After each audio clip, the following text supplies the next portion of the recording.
Natalie Holzer tampil seksi pakai crop top, penampilannya banjir komentar. Artis Natalie Holzer kembali jadi sorotan. Kini terkait cara berpakaiannya setelah lepas hijab.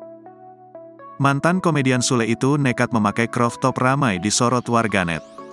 Sejak bercerai dari Sule, tingkah Natalie Holzer kerap mengundang kontroversi. Diketahui saat masih menjadi istri Sule, Natalie Holzer begitu anggun dengan hijabnya. Namun pasca bercerai, ia langsung membuka hijabnya. Tak jarang Natalie Holzer pamerkan pose seksi di sosial media. Tak sedikit warganet yang kaget melihat perubahan Natalie Holzer sejak jadi janda. Seperti baru-baru ini, ia berani tampil pakai crop top. Ia kembali tampil stylish untuk dipamerkan pada netizen.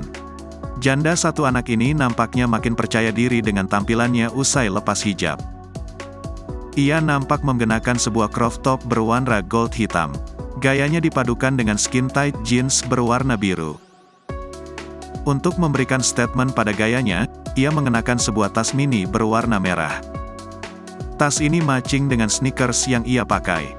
Bak tengah berjalan, Natalie Holzer terlihat percaya diri dengan gaya rambutnya yang panjang diwarnai natural. Gayanya kali ini sukses tuai perhatian netizen.